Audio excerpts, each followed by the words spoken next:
Good morning, grade 10. Good morning, Morning, sir. sir. Okay. Morning, sir. Ayan. So may guys joining. So let's start. So our lesson for today is all about this. So review on finding number patterns. Ayan. So based on the research, songs we hear from the radio, computer code, and even our body are based on patterns. Diba? Ayan. So kung walang pattern ang katawan natin, okay, syempre, magulo yan. Kung walang pattern ang computer code, syempre, magulo talaga yan. Diba? Or even, kung walang pattern yan, maybe hindi yan gagalaw. Even a robot has a pattern. Diba? Even your grades has a pattern. Diba?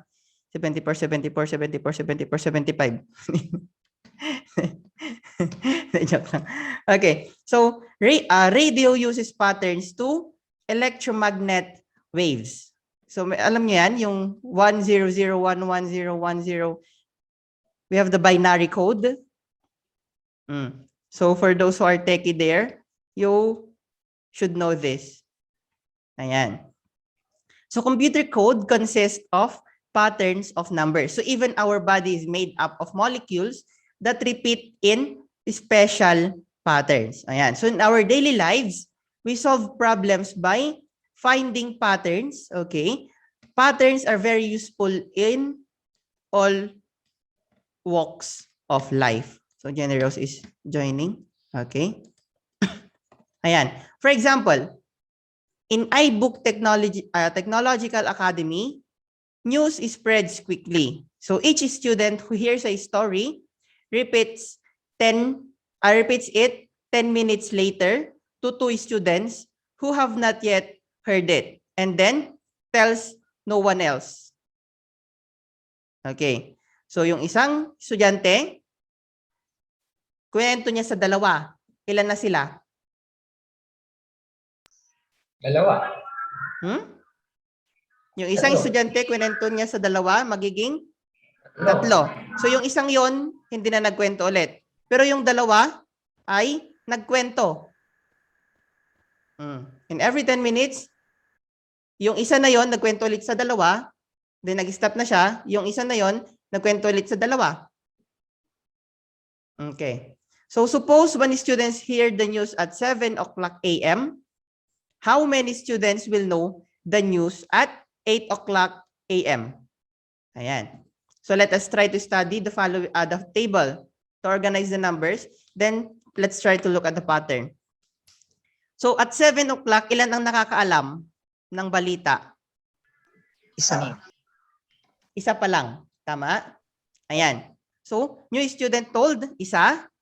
Number of student who know, isa.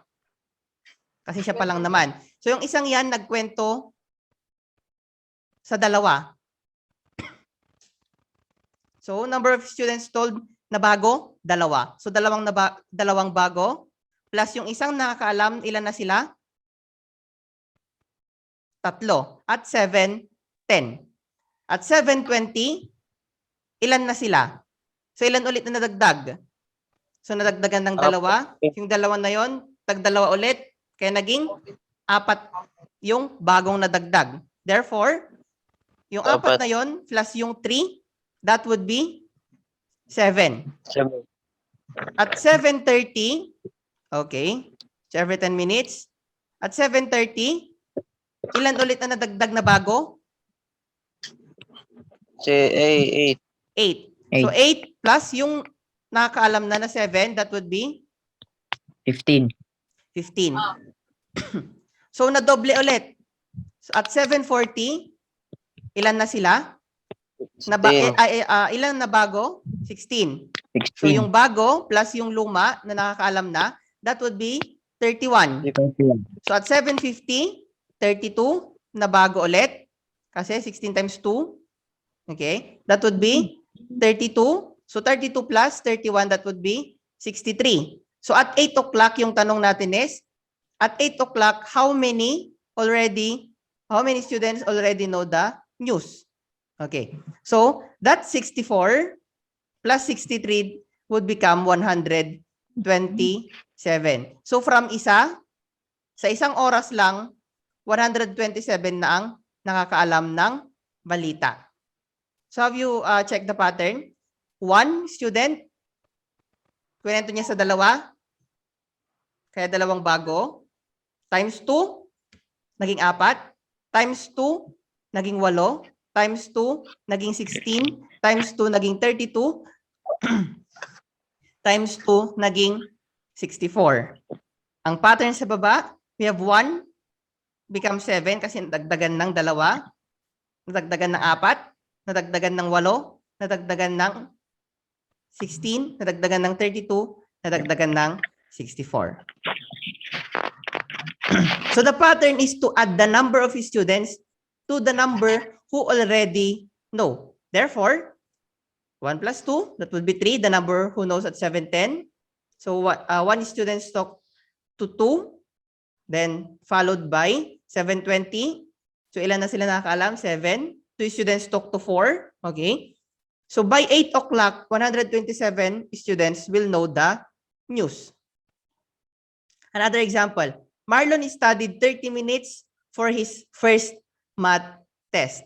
So he studied 45 minutes for the second test and 60 minutes for the third test. If he continues this pattern, how long will he study for the sixth test? Ayan. So the solution would be, ayan. So the number of tests, we have the first test, 30 minutes. So every test daw, nagdadagdag siya ng 15 minutes. Okay. So first test niya, nag-review lang siya ng 30 minutes. Sa second test niya, so 30 plus 15, that would be 45. Sa third test, we have 60. Jenny, please open your camera. Also Nicole. Sa fourth test niya, we have 75.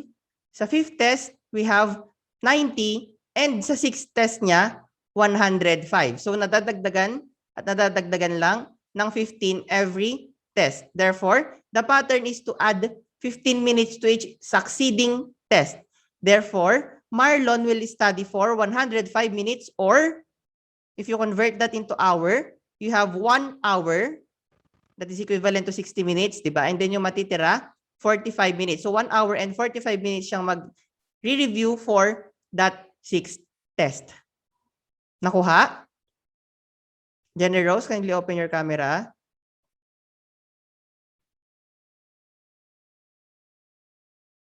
Okay. So, what would be the rule for this pattern?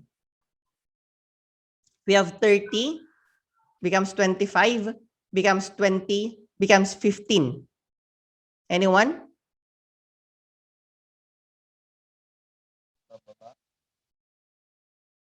Yes, Cristel?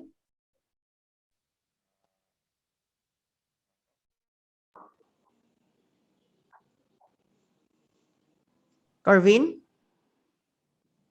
It's the deduction of every five Okay. deduction. That would be a deduction of 5. So starting with 30, it will be subtracted 5 repeatedly. Kaya 30, naging 25, naging 20, naging 15. So what would be the next number after 15? 10. That would 10. be 10 and then 5. Okay. Another example, 2, negative 2, 2, negative 2.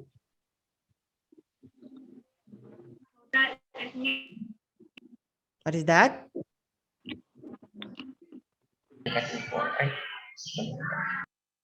What's the pattern? The positive and negative. The positive and the negative. So generally, it would be alternate 2 and its opposite, di ba? So 2, negative 2, 2, negative 2, 2, negative 2, 2, negative 2, 2, negative 2. Ganun lang siya. So the pattern would be alternate 2 and its opposite. So what's the opposite of positive 2? Therefore, that's negative 2. Wala na bang ibang opposite yun, di ba? Another example, letter C, we have 1, 3, 4, 12, 13. 11 yung susunod. 11? No? Tapos 10. No?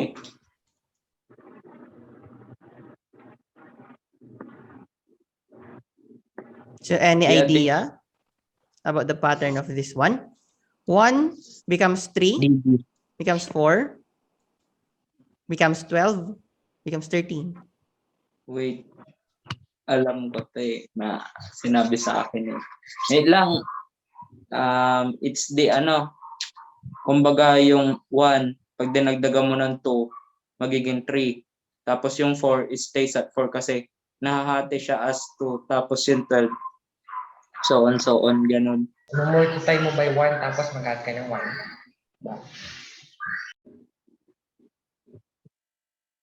Okay. Nice idea, pero mali. 1 digit to 2 digit, sir. 1 digit to 2 digit. Paano yon? Can you elaborate it? Never mind, sir. Never mind. Never mind talaga.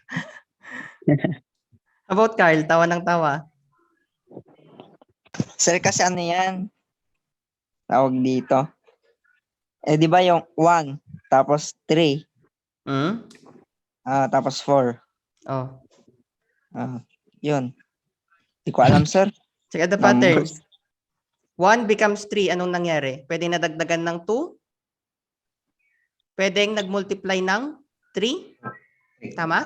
Ano pa ba?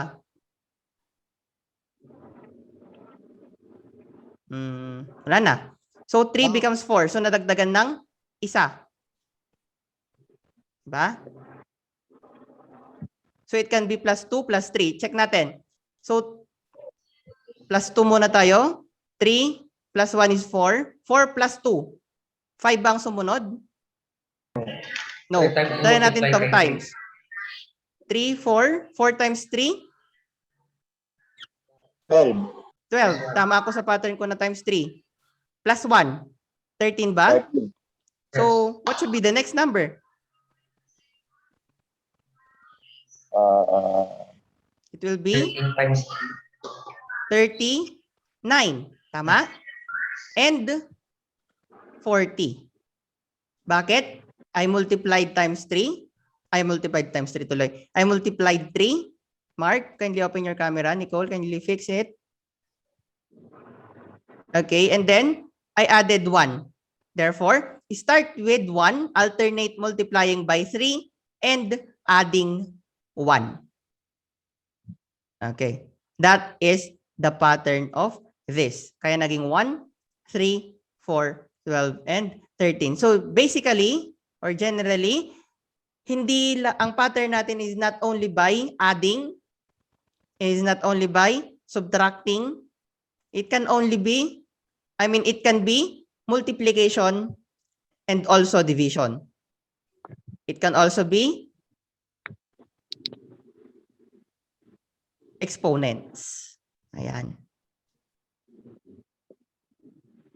So a number pattern is also called a sequence. So each number in a sequence is a term of that sequence. So ang tawag natin dyan sa number pattern na yan is a sequence. Nakuha? So the next lesson would be, let's go now to our main lesson for this day.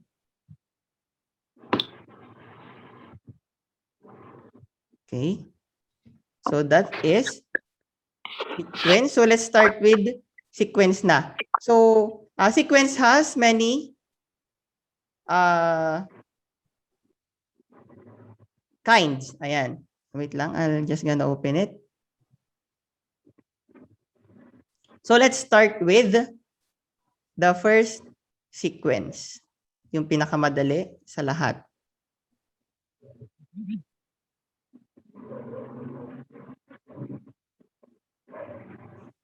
Okay. So our main sequence, our main lesson is this, the arithmetic sequence. So when we say sequence, it is a number series.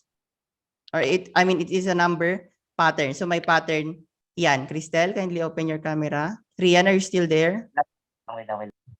Okay. So Missy is training for a swim meet. Okay. So the graph on the next slide shows the number of laps she swims each week. Ayan. So if she stays with this pattern, how many laps per day will Missy swim in week 6?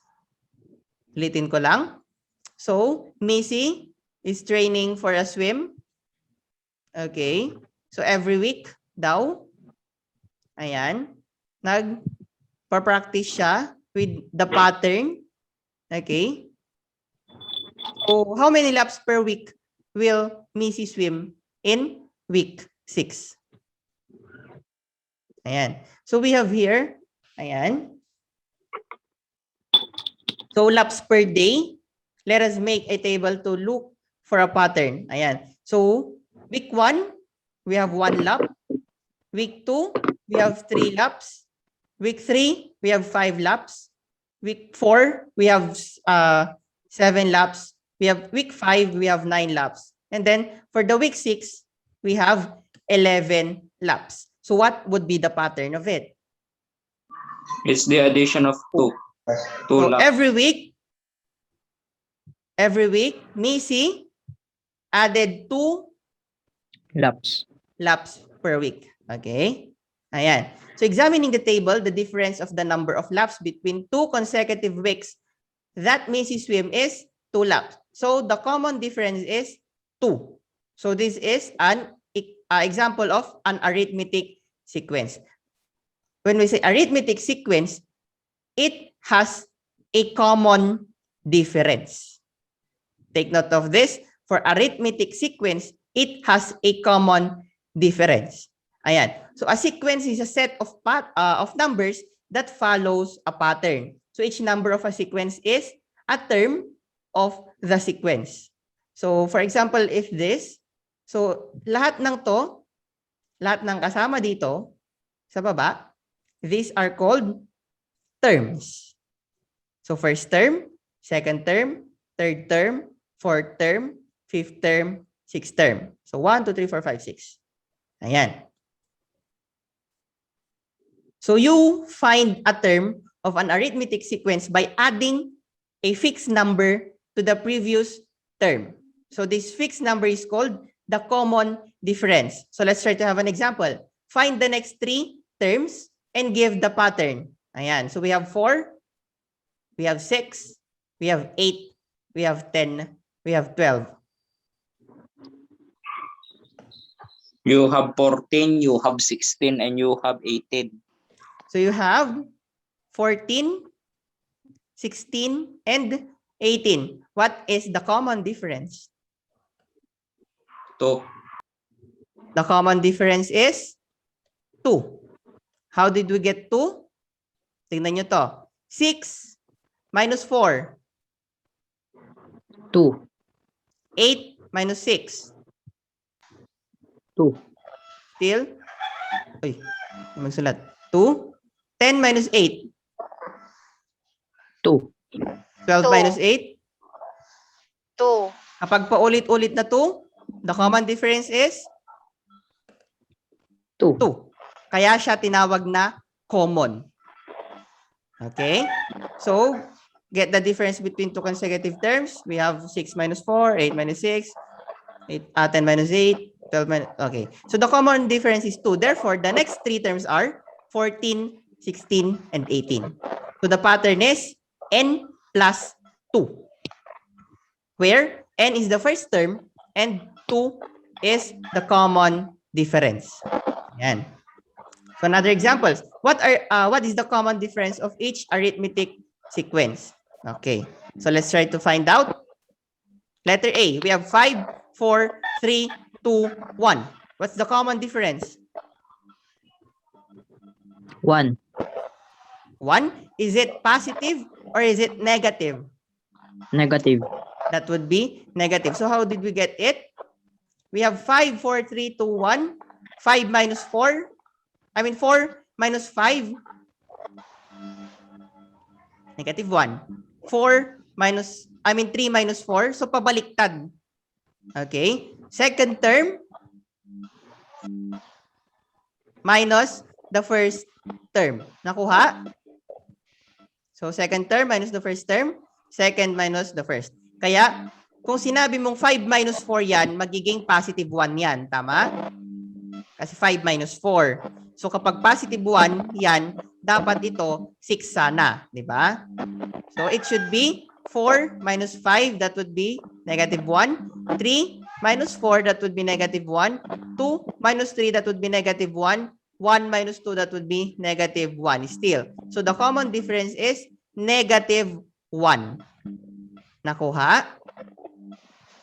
How about number 2? We have 3, 9, 15, 21. 3.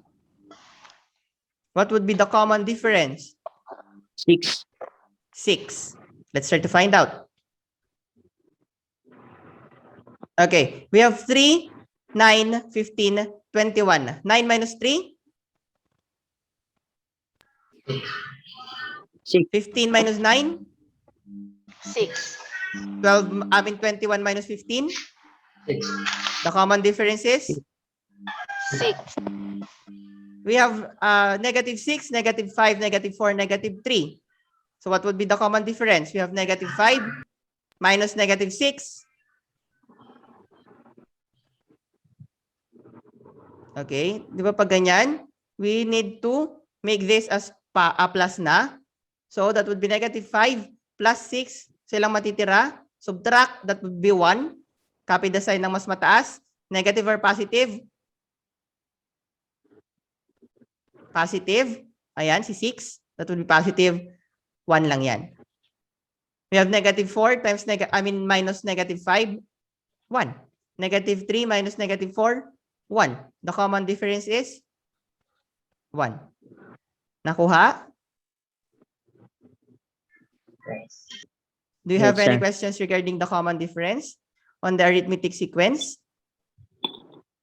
None? Are you sure? Okay, once again, good morning, grade 10. So let us continue our lesson about arithmetic sequence. So this would be the general term for an arithmetic sequence. Ayan. So paanda rin natin yung ano. Ay. Under yan eh. Under to. O, di ba?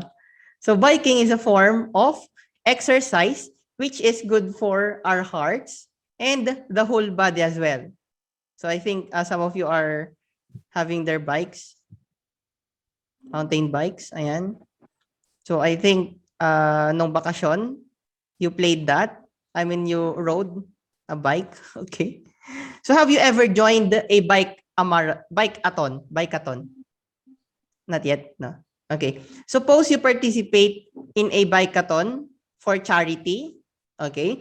So the charity starts with 50 pesos in donation. So nag-start daw siya na 50 pesos in donation. So each participants must raise at least 200 pesos in pledges. So what is the minimum amount of money raised if there are 75 participants? Ayan, kung may 75 na participants and each participant must raise at least 200 pesos. Okay? So that yung natin nag-start ng 50. Yung pondo. For that, bike-a-thon. Corvin, please open your camera. Rian, kindly fix your camera, please. I cannot see you. Okay. So, there. Consider an arithmetic sequence whose first term is A. Okay. And whose common difference is D. Oh. Simplihan lang natin. A is the first term. D would be the common difference. So, we are looking at a formula for the general term, AN. Or a term AN. Signifies AN. Okay. So let's begin by writing the first 6 terms. So the first term would be A1. So the second term would be A1 plus the common difference. Di ba? That's the rule. The third term is A1 plus D plus D. Dalawang difference na yung nadagdag. Or A1 plus 2D. Ayan. So thus, we start with A1, that is the first term, and adding D to each successive terms. So the first 6 terms are A1, that's the first term. A1 plus D, that's the second term, A2. A plus 2D, that would be the third term. A plus 3D, that would be the fourth term. A plus 4D, fifth term. A plus 5D, sixth term. So compare the coefficient of D and the subscript of a denoting the term number. So yung first term, A1. Second term, A2. Third term, 2. Yung difference, 3. Third term siya. Yung fourth term, 3 yung difference. Yung fifth term, 4 yung difference. Yung sixth term, 5 na difference. So can you see that the coefficient of D is less than the subscript of A denoting the term number? So napansin nyo ba? The second term, 1 difference. Third term, 2 difference. So mas mababa ng isa yung difference or the common difference. Tama? We have 5, that the sixth term. 4, fifth term. 3, fourth term. 2, third term.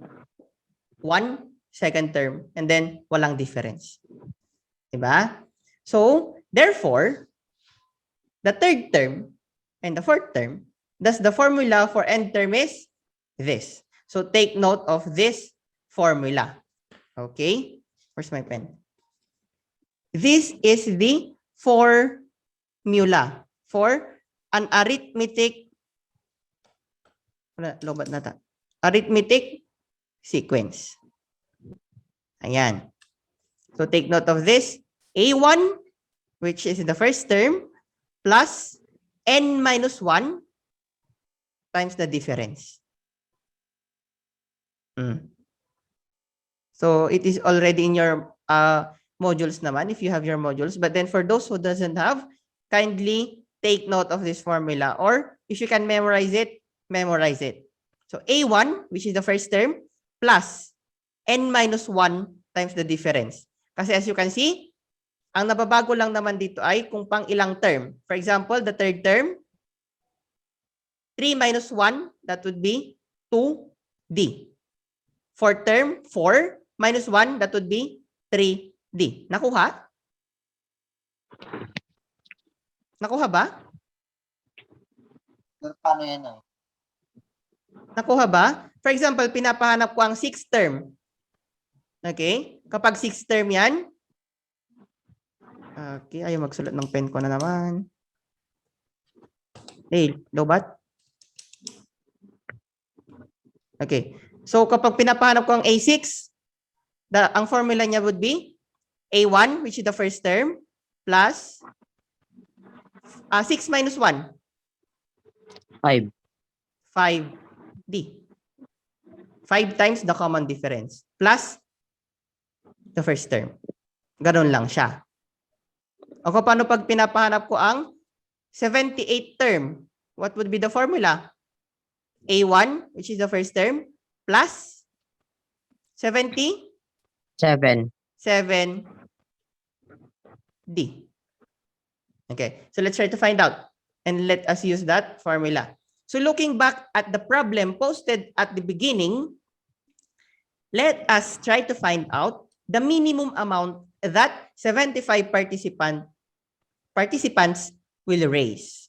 So find the 76th term of the sequence, 50, nadagdagan ng 200 to 50, nadagdagan ng 200 ulit, 450, nadagdagan ng 200, 650. So what is the common difference or yung letter D natin?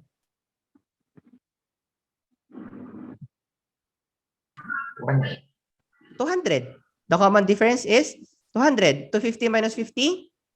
200. 450 minus 250, 200. 650 minus 450?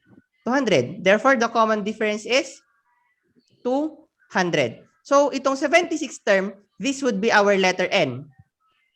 Okay? So, yun yung inahanap natin. Ano ang first term? Yung una, syempre. 50. So, let us try to substitute it to the given formula. AN, ano ba hinahanap natin?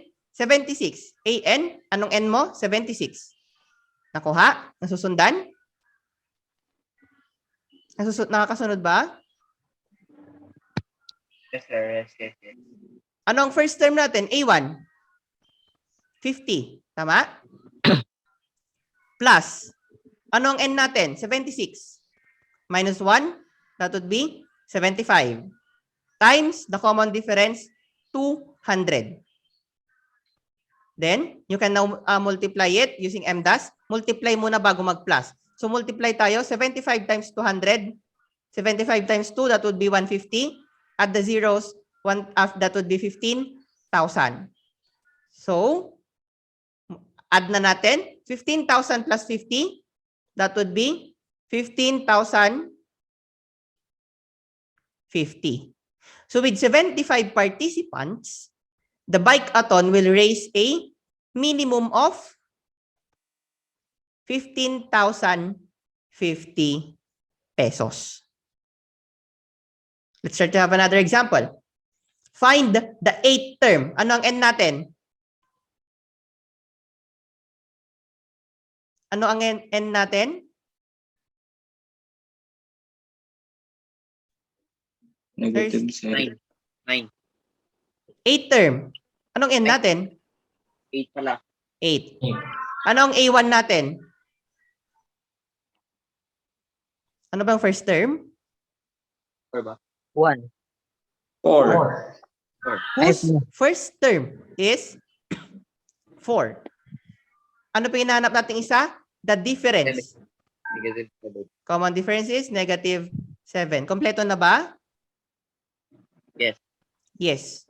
So, kailangan lang natin for the arithmetic sequence is si done. Kailangan natin si done. D-A-N.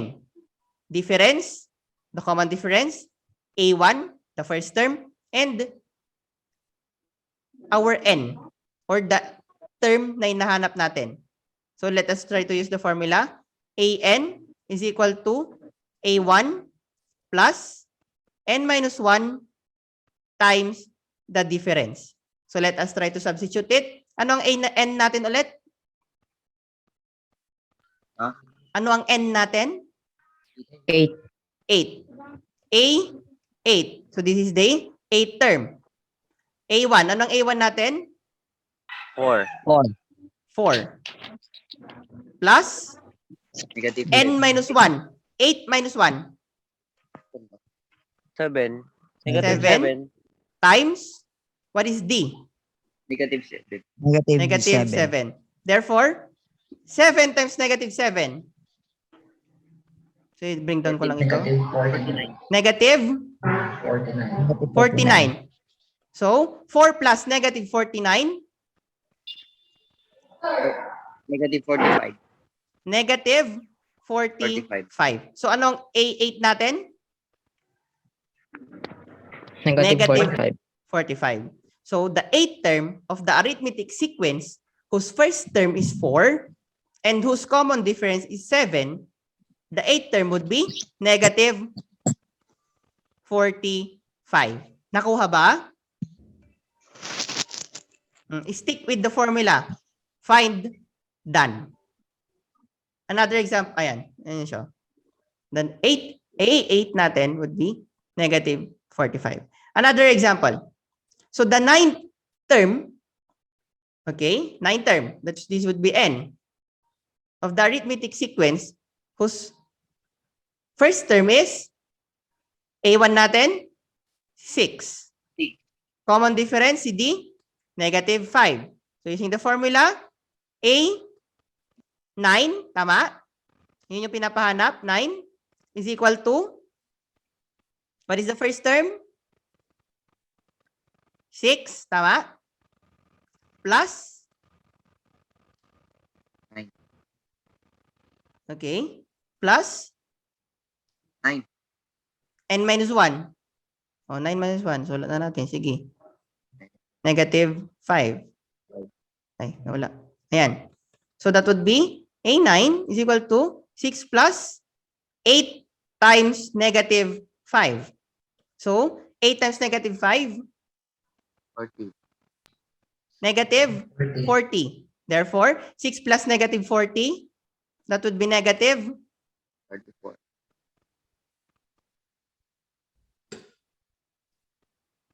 34. Wait lang. Wala.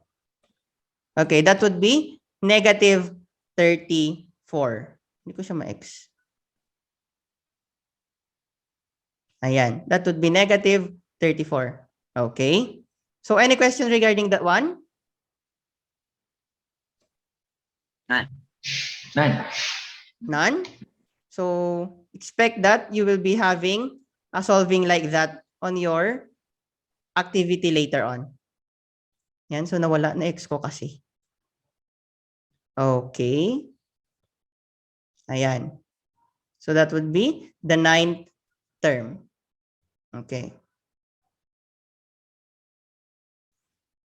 So, ayan. So, keynotes natin, to find any term of an arithmetic sequence, we can use the formula an is equal to a1 plus n minus 1 times d, where an is the number of term to find, a1 would be the first term of the sequence, and d would be the common difference.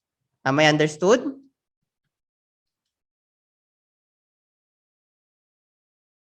Am I understood?